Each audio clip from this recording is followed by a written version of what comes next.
د اشرف غني او عبدالله ټیمونو د خپلو مشرانو د لوړې مراسمو لپاره جلا جلا ترتیبات پیل کړي دي. ملګرو دا په داسې حال کې ده چې انتخاباتو کمیسیون اشرف غني د افغانستان منتخب ولسمشر وټاکی، خو ډبل عبدالله دغه پریکړه رد کړه او ټاکنې ناقصې وبللې. ملګرو کړکېچ ډیر بد طرف ته روان ده، خو ولسمشر غني په بار بار ولس ته وویلې چې خفه کیږئ مه، هر څه عادي دي او عادي به روان وي. له دوی سره مونږ پوهیږو، راځئ چې عبدالله چیرته لوړه کوي او ولسمشر اشرف غني بیا چیرته لوړه کوي. په ویډیو کې له مونږ سره وګورئ. قدرمنو لیدونکو السلام علیکم، وخت مو بخیر.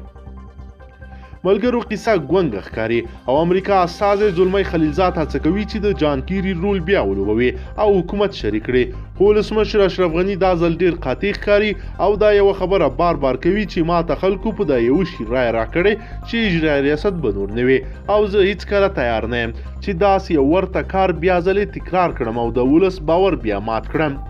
په داسې حال کې چې د انتخاباتو لانجه لا هم د یو لوی بحران بلل کیږي او ورځ تر بلې په یو لوی سرخوږي بدلیدونکې ده.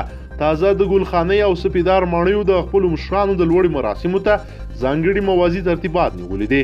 د ولسمشرۍ ماڼۍ په یو مکتوب کې یو پلاوي ته دنده سپارلې تر څو تر راتلونکي پنجشنبې ورځې پورې د اشرف غني د لوړې مراسمو ته تیاریانې ونیسي.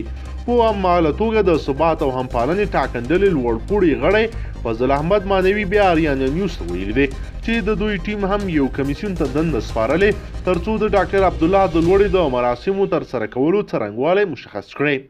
مانوي زیاته کړې ده چې پلان لري د والیانو له معرفي وروسته د سرپرست وریزانو د معرفي کولو لړۍ هم پیل کړي چې ترې وروسته به د ډاکټر عبدالله د لوړې مراسم پر ځای شي. د یادونې وړ ده چې د ډاکټر عبدالله ټیم تر اوسه پنجشیر، سرپل، جوزجان او سمنګانو ولایتونو لپاره خپل والیان معرفي کړي او لا هم دا لړۍ روانه ده. بلخوا بیا د افغان سولې لپاره د امریکا ځانګړی استازی زلمی خلیلزاد له اشرف غني، دوستم صلاح الدین رباني او نورو سیاسیونو سره جلا جلا لیدنې کړي او هغوی ته په دې برخه کې د تشنج د کمولو لازمې سپارښتنې کړې دي. ډاکټر عبدالله پر وروستیو اقداماتو په افغانستان کې د ملګرو ملتونو دفتر یونما غبرګون هم ښودلی او ویلي دي چې د تاوتریخوالي د کمښت اونۍ ده او باید هیڅ ډله او سیاسي خوځښت غیر قانوني کړنې ونه کړي چې سولې ته پکې زیان ورسیږي. د عبدالله حکومت چا په رسمیت نه دی پیژندلی او د افغان ولس او حکومتي چارواکي اکثریت پلویت نه لري. کرزی او نور سیاسیون بیا داسې وایي. سیاسي شخصیتونه له سیمه ییزو او نړیوالو هیوادونو هم وغوښتل چې د ټاکنو حساسې موضوع ته په کتو سره د اعلان شوي تقلبي نتیجې ملاتړ بیتونه کړي.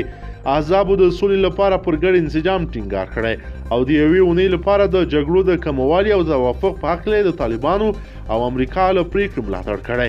هیله یې څرګنده کړې چې دا چاره په بین الافغاني خبرو او دایمي اوربند ته لار پرانیزي. قدرمنو لیدونکو که چیرې غواړئ چې ورته تازه او مهمو پیښو څخه ځان ډېر ژر او په لنډو کې خبر کړئ، زموږ چینل د سره سبسکرایب کړئ، ویډیو د سره حتما لایک کړئ. تر بلې ویډیو مو په لوی رب سپارم.